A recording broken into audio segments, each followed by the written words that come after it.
Midnight Raiders, the Pascal-Keenan tragedy, 1877. Fresh graves lay beneath the Texas moonlight, each marked by a rough-hewn wooden cross. The earth was still loose, dark against the fresh September snow that had begun falling across Monog County.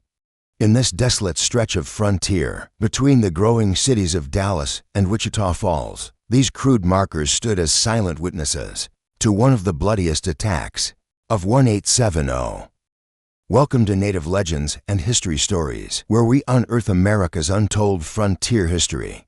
Hit subscribe to join our weekly journey through time.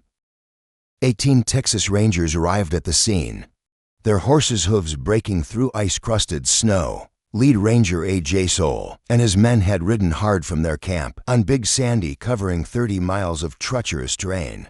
After receiving news of the massacre, the lone cabin they approached stood as a stark reminder of frontier isolation. Its log walls measuring just 12 by 14 feet, barely large enough to shelter the two families who had made it their home. The Keenan family had claimed this patch of wilderness years before, building their cabin from the surrounding forest. They'd cleared fields for crops, established a corn crib to the east, and dug a well for fresh water. Just 200 yards northwest, they'd found a natural lake that provided water for their livestock. The nearest neighbor, Colonel Bean's ranch, set 2 miles west across open prairie. Beyond that lay O.T. Brown's homestead, marking the furthest reach of white settlement in this part of Texas. The cabin's door lay shattered in the yard, its iron hinges twisted and broken. Dark bloodstains marked the wooden doorsteps, already crusting in the bitter cold. A wooden shutter from the north-facing window lay splintered nearby, its securing pins snapped clean through. Inside, the Rangers found a scene of complete devastation. Quilts and pillows lay scattered across the rough-hewn floor, each fabric frozen stiff with blood. Broken arrows pierced the log walls, their shafts splintered from impact. One arrow spike remained embedded in a log above what had been a sleeping area, its shaft removed but its deadly point still, marking where it had missed its intended target.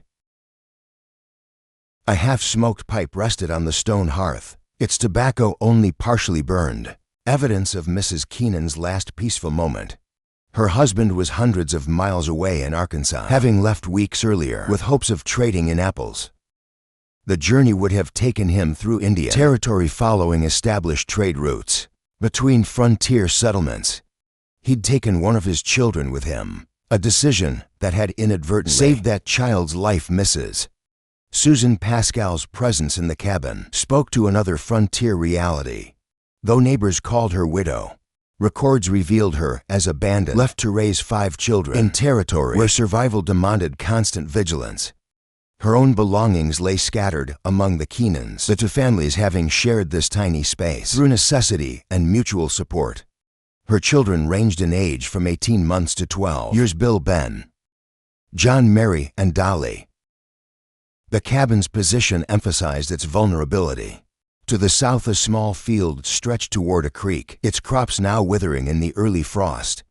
The open ground offered no cover for defense, no place to hide from attacking warriors.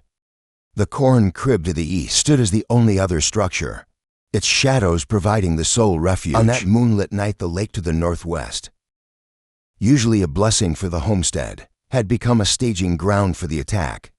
9 horses had waited there, while their riders approached the cabin on foot. Tracks in the snow told a grim story. 9 sets of footprints, LED from the lake to the cabin's north window. The broken shutter revealed their point of entry.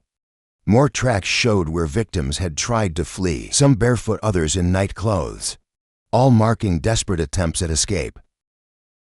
Blood trails crisscrossed the yard, leading to where settlers had later found and buried the dead. The Rangers meticulously documented these details, though the continuing snowfall threatened to erase all evidence. Within hours, the settlers who had discovered the scene had worked quickly to give the dead a proper burial.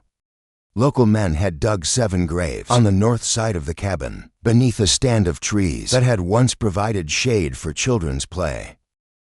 They'd fashioned crosses from available wood, marking each grave without names, the identities of the dead already known to all in this tight-knit, Frontier community. The Rangers found Mrs. Keenan's dress hanging across the cabin's central beam, the fabric stiff with dried blood. This wooden girder stretching from wall to wall bore deep gouges from tomahawk strikes. Local settlers had placed the dress there while preparing the bodies for burial, marking where its owner had made her final stand. Through 8-year-old Garrett Keenan's account, the Rangers pieced together the events of that September night at 10 p.m. Snow already lay thick on the ground. The temperature had dropped well below freezing, frost forming intricate patterns on the cabin's small window panes. The boy recalled how his muscles had tensed against the cold, seeping through the log walls, even beneath the heavy quilts his mother had made.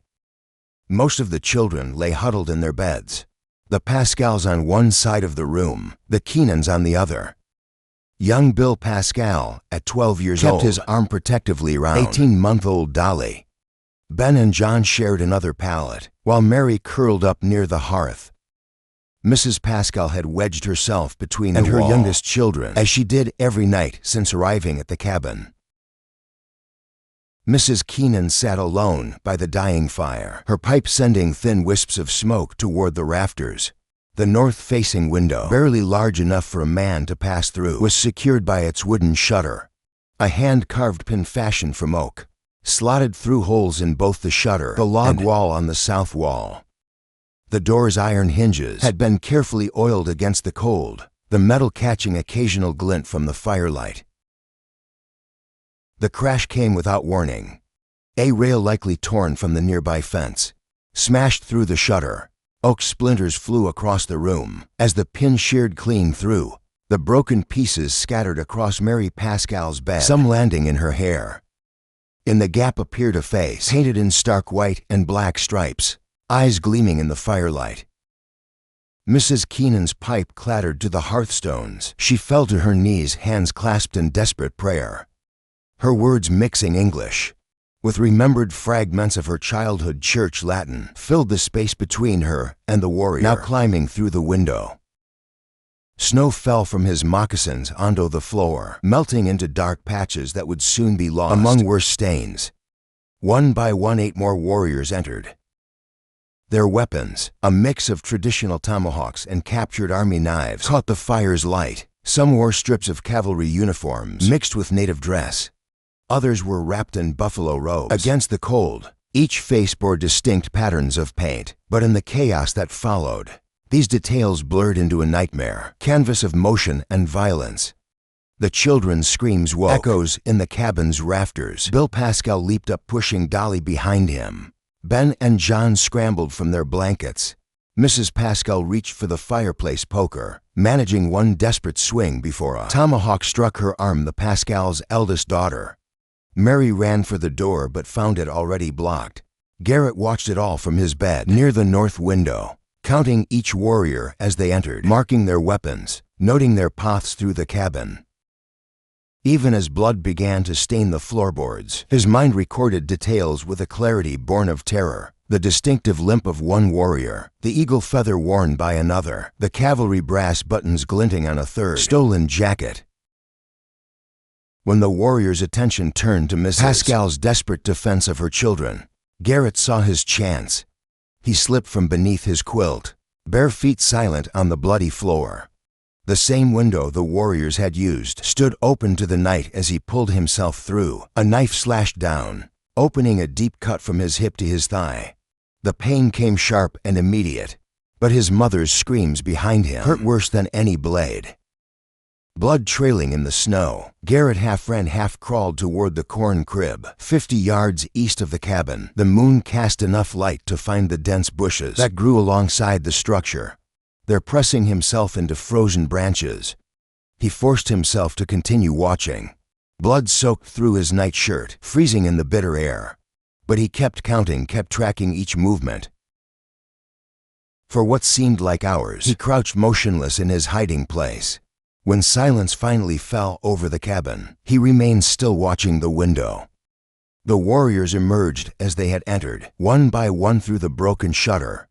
Against the snow, their forms stood out in sharp relief. Garrett counted again, 9 figures, moving with deadly purpose toward the lake where their horses waited. through eyes already growing feverish from blood loss. He tracked their progress. The warriors mounted, their horses' hooves breaking through the snow's crust.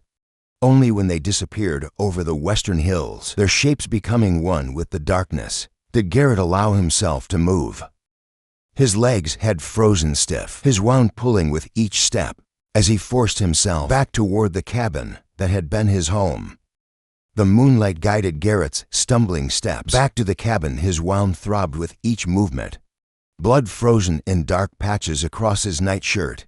At the doorway he steadied himself against the frame, eyes adjusting to the darkness within. Mrs. Keenan lay crumpled near the hearth where she had knelt in prayer. 3 arrows protruded from her chest, their shafts broken in the struggle. Her scalp had been torn away, blood matting what remained of her hair. The pipe she had been smoking rested inches from her outstretched hand, its contents scattered across the floorboards. On the beds where they had slept, 2 of the Pascal children lay motionless, their blankets soaked crimson. John, age 7, sprawled on the floor beside his pallet, a deep gash across his throat. Blood pooled beneath him, spreading toward the corner where Mary huddled, her own throat bearing a savage cut. The volume of blood in that corner alone could have filled a quart jar. Movement in the yard drew Garrett's attention. Through the shattered doorway, he spotted Mrs. Pascal propped against the door shutter that now lay flat in the snow. 3 broken arrow shafts jutted from her chest. She had tried to pull them out, leaving only splintered ends. Her scalp, too, had been taken, blood streaming down her face as she struggled to sit upright. A soft whimper came from the yard. Garrett found his youngest sister, just 18 months old, lying in the frozen grass beneath the north window. The raiders had grabbed her by the legs, swung her against the cabin wall, then tossed her out like a discarded doll. Moving carefully, he lifted her small body and carried her inside. By the dying embers, he wrapped her in the least bloodied blanket he could find and laid her close to the remaining warmth. Mrs. Pascal's voice, barely a whisper, called from the yard water. Garrett approached her on trembling legs. Despite her scalped head and blood-covered face, she recognized him, reaching out with a shaking hand. The cabin's water barrel stood empty. Grabbing a gourd, he limped to the lake, the same lake where the raiders had left their horses. Each step reopened his hip wound, but he filled the gourd and made his way back.